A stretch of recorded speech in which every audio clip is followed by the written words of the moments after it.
Bismillahirrahmanirrahim. Assalamualaikum warahmatullahi wabarakatuh. Bagaimana kabarnya anak soleh soleha Al-Aziz hari ini? Alhamdulillah luar biasa bersama Aryat. Allahu Akbar. Semoga kita semua selalu dalam keadaan sehat walafiat dan selalu dalam lindungan Allah Subhanahu wa taala. Amin amin ya rabbal alamin. Hari ini kita masuk tema D, subtema 4, pembelajaran 5 dan 6, yaitu kewajiban dan hakku sebagai warga negara. Kemarin kita telah membahas ya hak kita sebagai warga negara. Kita berhak menikmati fasilitas kesehatan, fasilitas umum ya. Nah, kewajiban kita apa? Kewajiban kita menjaganya. Ya, agar apa? Agar kita dapat menikmati fasilitas tersebut, maka kita harus menjaganya. Itu kewajiban kita ya sayang ya. Oke, kita lanjut. Materinya apa aja sih hari ini? Oke, sebelum kita masuk materi, alangkah baiknya kita berdoa terlebih dahulu ya, dengan membaca basmalah bersama-sama. Bismillahirrahmanirrahim. Oke, hari ini materinya adalah kewajiban dan hak warga negara dalam memeluk agama. Kewajiban dan hak sebagai warga negara, kalimat saran untuk mengatasi perbedaan, maksud kalimat saran dan penyelesaian masalah, pembagian yang hasilnya telah ditentukan, dan terakhir menyatakan bilangan sebagai hasil pembagian dua bilangan lainnya. Oke, ini materi hari ini ya. Kita masuk ke materi yang pertama. Kewajiban dan hak warga negara dalam memeluk agama. Coba dibuka bukunya halaman 100 ya. Indonesia dikenal sebagai negara yang kaya akan keragaman suku bangsa, adat istiadat, bahasa, dan agama. Sebagai warga negara, kita berhak untuk hidup nyaman. Untuk itu, kita sebagai warga negara sudah seharusnya saling menghormati dan menghargai satu sama lain.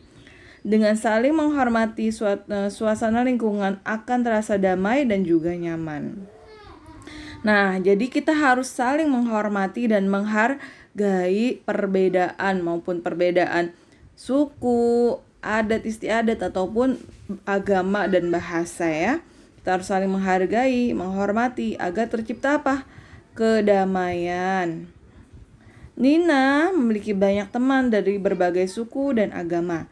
Nina dan Dedi beragama Islam, Made beragama Hindu, Tony beragama Kristen, Mary beragama Katolik, Lani beragama Konghucu, Melina beragama Buddha. Meskipun berbeda, semua saling menghormati. Nah, ini Masya Allah ya. Berbeda agama tapi mereka saling menghormati. Maka terjalinlah apa? Sebuah persaudaraan gitu ya. Kalian tetap bersaudara walaupun kalian berbeda agama. Tercipta juga apa? Kedamaian. Bentuk saling menghargai dan menghormati sangat banyak. Misalnya tidak membeda-bedakan teman saat bermain ya.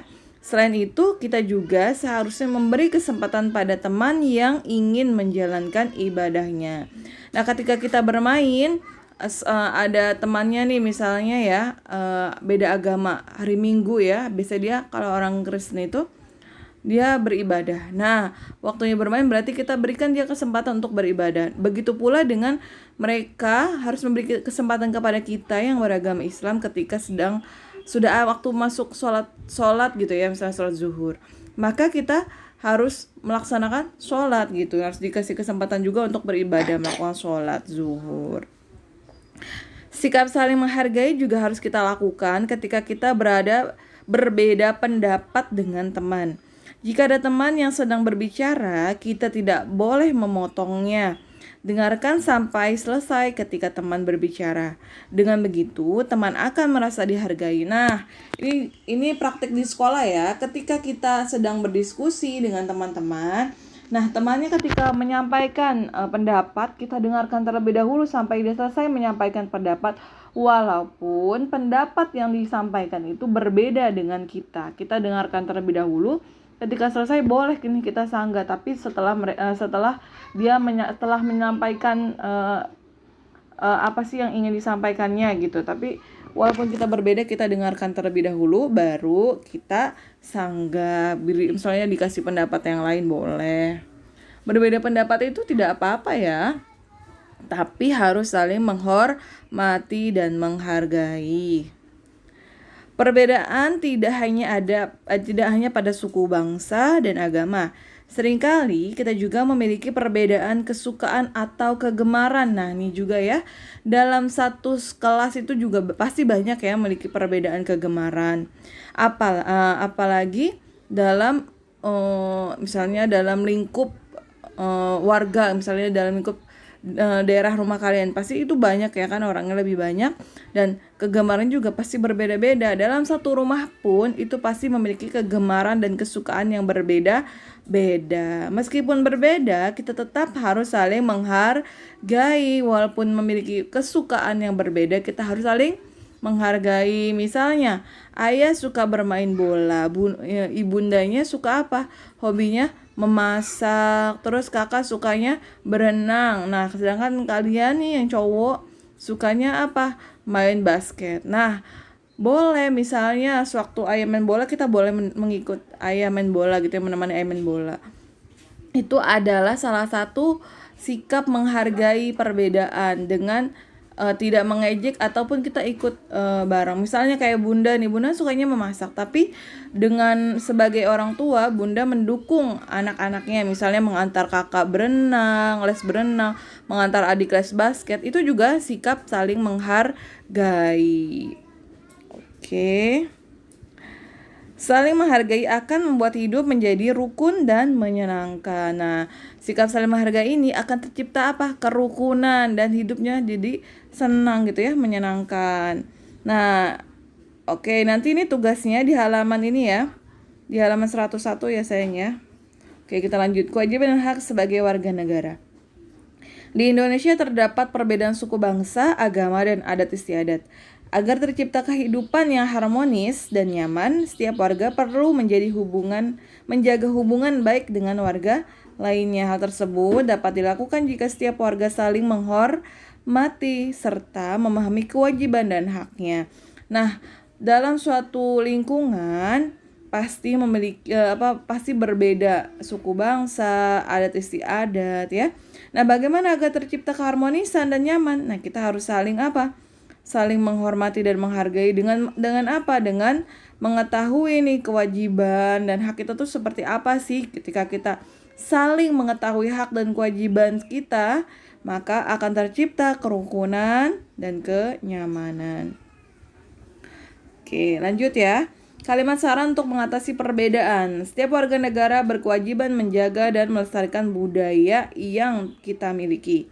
Budaya mencerminkan jati diri negara kita. Salah satunya budaya yang harus dilestarikan adalah sikap ramah tamah. Nah, sikap ramah tamah ini adalah budaya negara kita. Ini harus dilestarikan ya sayang ya. Ustazah bacakan dulu ya teksnya. Di kelas Nina ada siswa baru. Siswa tersebut bernama Franz. Franz siswa pindahan dari kota Kupang. Kota Kupang berada di Provinsi Nusa Tenggara Timur. Saat ini ia tinggal di Jakarta karena pekerjaan orang tuanya. Saat memperkenalkan diri, Franz masih kental dengan logat bahasa Kupang. Franz belum mahir berbahasa Indonesia karena ia biasa menggunakan bahasa daerah dalam percakapan sehari-harinya. Franz pun kesulitan saat bercakap-cakap dengan teman barunya. Ia merasa malu dan minder. Meskipun sulit berkomunikasi, Nina dan teman-temannya tidak mengabaikan Franz. Mereka berusaha berkomunikasi dengan bahasa yang dimengerti Franz. Mereka tetap menyapanya dengan ramah. Mereka membantu Franz jika ia mengalami kesulitan. Franz merasa sangat senang mendapatkan teman-teman yang begitu ramah dan baik hati. Franz pun bersemangat belajar berbicara dengan bahasa Indonesia. Nina dan teman-teman pun tertarik dengan bahasa daerah Franz. Franz dan teman-teman saling belajar satu sama lain. Wah, ini Masya Allah ya. Dari perbedaan itu jadi mengantarkan untuk saling belajar ya, saling belajar. Franz belajar bahasa Indonesia dan teman-temannya belajar bahasa Kupang. Permasalahannya apa? Tadi Franz itu kesulitan menggunakan bahasa Indonesia. Dan penyelesaiannya bagaimana? Penyelesaiannya, Nina dan teman-temannya membantu Franz untuk jadi berbicaranya itu yang Franz tuh dapat mengerti gitu ya. gitu. Jadi kalimatnya bagaimana kalimat sarannya? Ya, meskipun berkomunikasi, Nina dan teman-teman tidak mengabaikan Franz. Mereka berusaha berkomunikasi dengan bahasa yang dimengerti Franz gitu ya. Jadi saling memahami gitu ya. Yang Ninanya mencoba agar Franz mengerti dengan bahasa Indonesia dan teman-temannya gitu ya. Dan Franz pun mau belajar gitu, belajar bahasa Indonesia. Oke, lanjut ya. Maksud kalimat saran dan penyelesaian masalah. Nina dan teman-teman telah menunjukkan budaya ramah tamah sejak dahulu. Indonesia dikenal dengan budaya ramah tamah. Keramah tamahan itu berarti baik hati, baik tutur katanya, suka bergaul dan menyenangkan dalam pergaulan. Kita berkewajiban untuk melestarikan budaya tersebut. Salah satunya adalah dengan melakukan hal-hal seperti berikut. Pertama, mengucapkan salam dan menyapa dengan tulus. Misalnya, Assalamualaikum, bagaimana kabar kamu? Bisa seperti itu ya. Menunjukkan sikap peduli jika ada keluarga, teman, atau tangga yang mengalami kesulitan. Misalnya, ada temannya yang tidak bawa bekal atau tidak bawa uang. Misalnya, kamu kenapa bersedih gitu ya. Misalnya tidak bawa bekal, aku bawa bekal, kita makan sama-sama yuk, bisa seperti itu ya.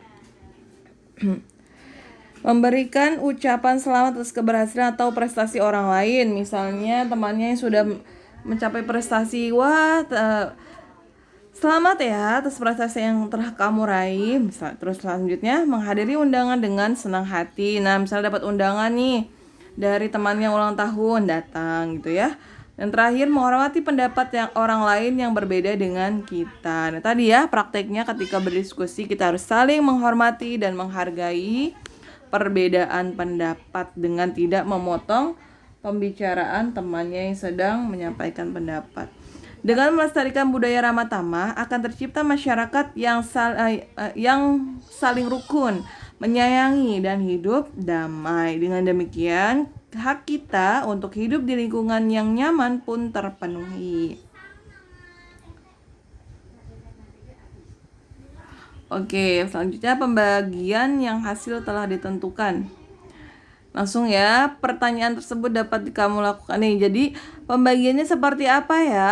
Misalnya, setiap anak akan menerima 2 bingkisan. Tadi kan banyaknya peserta pawai itu ada 200 anak ya. Terus ditanyakan berapa banyak bingkisan yang harus disediakan. Nah, berarti kan belum ketahuan ya jumlah bingkisan dan banyaknya bingkisan setiap anak. Nah, misalnya kita tentukan saja nih jumlah bingkisannya itu 2, berarti 200 dikali 2 sama dengan 400. Maka jumlah bingkisannya berapa? 400 dibagi 2 jadi hasilnya 200. Seperti itu ya.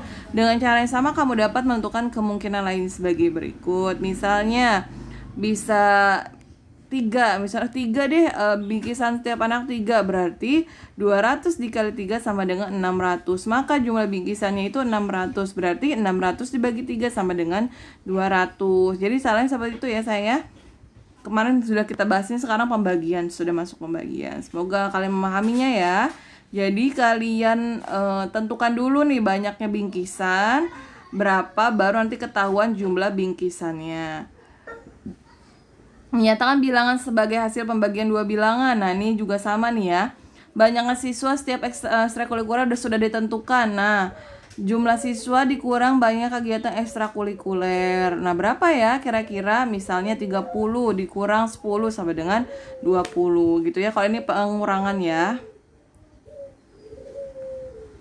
Oke, alhamdulillah, semoga bermanfaat. Semoga kalian dapat memahami materi yang Ustazah sampaikan dengan baik ya sayang ya. Kalau ada yang kurang paham bisa ditanyakan ke Ustazah. Untuk tugasnya tadi ya, yang tabel ada di di buku kalian ya, tentang menghormati perbedaan tadi ya. Pesan Ustazah, sholat 5 waktu, mengaji Al-Quran atau Umi, dan menghormati orang tua. Sekian dari Ustazah, kita tutup dengan baca hamdalah. Alhamdulillahi rabbil alamin. Assalamualaikum warahmatullahi wabarakatuh.